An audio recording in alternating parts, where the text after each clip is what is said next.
Doctor Arpana Rawat YouTube channel पर आप सभी का एक बार फिर से स्वागत है। आज का यह वीडियो कक्षा 12 के लिए है और आज के इस वीडियो में आप समझेंगे डॉक्टर भीमराव अंबेडकर जी द्वारा लिखित निबंध जाति प्रथा और श्रम विभाजन और मेरी कल्पना का आदर्श समाज के प्रश्नों के उत्तर। पहला प्रश्न है, जाति प्रथा को श्रम विभाजन का ही एक रूप न मानने के पीछे अंबेडकर के क्या तर्क हैं? इसका उत्तर है, जाति प्रथा को श्रम विभाजन का ही एक रूप न मानने के पीछे अंबेडकर ने निम्नलिखित तर्क दिए हैं। पहला, उनके अनुसार यह विभाजन अस्वाभाविक है। दूसरा, जाति प्रथा श्रम विभाजन के साथ साथ श्रमिक विभाजन भी करती है। तीसरा, व्यक्ति की योग्यता और क्षमताओं की उपेक्षा की जाती है। चौथा है, सभ्य समाज में श्रम विभाजन आवश्यक है, परंतु श्रमिकों के विभिन्न वर्गों में अस्वाभाविक विभाजन किसी अन्य देश में नहीं है। पांचवा, श्रम विभाजन मनुष्य की रुचि पर आधारित नहीं होता। व्यक्ति के जन्म से पहले ही उसके माता पिता के सामाजिक स्तर के आधार पर उसका पेशा निर्धारित कर दिया जाता है। छठा, व्यक्ति को अपना व्यवसाय बदलने या चुनने की अनुमति नहीं होती। प्रश्न 2 है, जाति प्रथा भारतीय समाज में बेरोजगारी व भुखमरी का भी एक कारण कैसे बनती रही है? क्या यह स्थिति आज भी है? इसका उत्तर है, जाति प्रथा किसी व्यक्ति के पेशे का दोषपूर्ण तरीके से पूर्व निर्धारण करती है और मनुष्य को जीवन भर के लिए ऐसे पेशे से बांध देती है जो उसकी इच्छा या आवश्यकता के अनुकूल नहीं होता। वर्तमान में यह स्थिति प्रायः आती रहती है क्योंकि उद्योग धंधों की प्रक्रिया व तकनीक में निरंतर और कभी-कभी अचानक परिवर्तन आ जाता है। ऐसे में मनुष्य को अपना पेशा बदलने की आवश्यकता पड़ सकती है। यदि प्रतिकूल परिस्थितियों में मनुष्य को अपना पेशा बदलने की स्वतंत्रता न हो तो उसकी भूखों मरने की स्थिति आ जाती है। पेशा परिवर्तन की अनुमति न देकर जाति प्रथा भारत में बेरोजगारी का एक मुख्य और प्रत्यक्ष कारण बनी हुई है। आज भारत की स्थिति बदल रही है।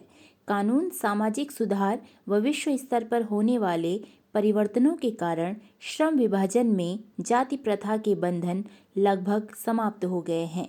आज लोग अपनी जाति से अलग पेशों को भी अपना रहे हैं। आज लोगों के पास अपनी योग्यता, रुचि एवं क्षमता के अनुसार अवसर उपलब्ध हैं। प्रश्न 3 है, लेखक के मत से दास्ता की व्यापक परिभाषा क्या है? इसका उत्तर है, लेखक के मत से दास्ता केवल कानूनी पराधीनता नहीं है। दास्ता की व्यापक परिभाषा व्यक्ति को अपना पेशा अर्थात व्यवसाय चुनने की स्वतंत्रता न देना है, अर्थात अपने मनोनुकूल आचरण न करने देना है। इस स्थिति में कुछ व्यक्तियों को दूसरे लोगों के द्वारा तय किए गए व्यवहार और कर्तव्यों का पालन करने के लिए विवश होना पड़ता है। अपनी इच्छा के विरुद्ध मजबूरी में पैतृक पेशे अपनाने पड़ते हैं। उनका मानना है कि समाज को यदि अपने सदस्यों से अधिकतम उपयोगिता प्राप्त करनी है तो सबको अपनी क्षमता को विकसित करने तथा रुचि के अनुरूप व्यवसाय चुनने की स्वतंत्रता होनी चाहिए। राजनीतिज्ञ को अपने व्यवहार में एक व्यवहार्य सिद्धांत लाने की आवश्यकता रहती है और यह व्यवहार्य सिद्धांत यही होता है कि सब मनुष्यों के साथ समान व्यवहार किया जाए। सामाजिक उत्थान के लिए समता का होना अनिवार्य है। प्रश्न संख्या 4 है, शारीरिक वंश परंपरा और सामाजिक उत्तराधिकार की दृष्टि से मनुष्यों में असमानता संभावित रहने के बावजूद अंबेडकर समता को एक व्यवहार्य सिद्धांत मानने का आग्रह क्यों करते हैं?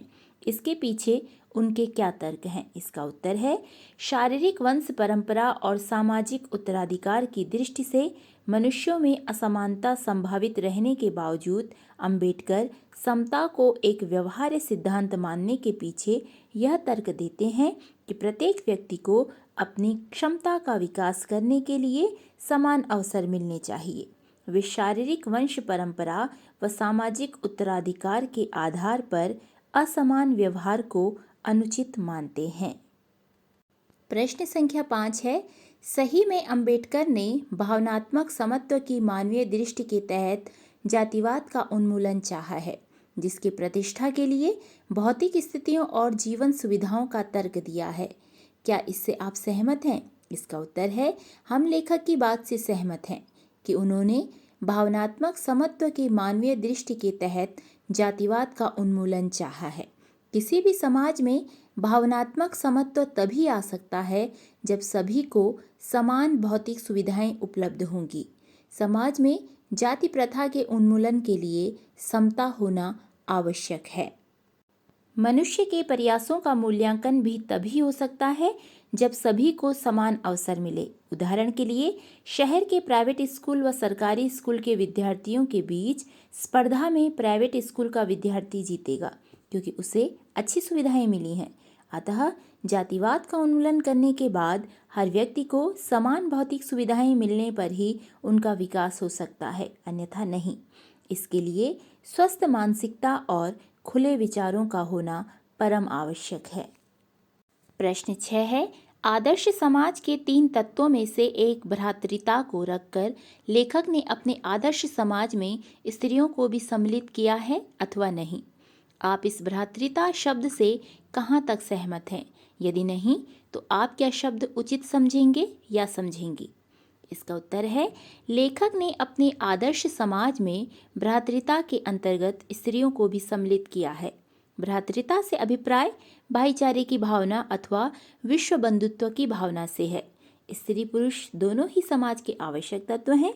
यह भावना किसी व्यक्ति विशेष या लिंग विशेष की नहीं है, इसलिए स्त्रियां स्वाभाविक रूप से इसमें सम्मिलित हो जाती हैं। इसलिए मैं इस शब्द से पूरी तरह सहमत हूँ। आप सभी का धन्यवाद।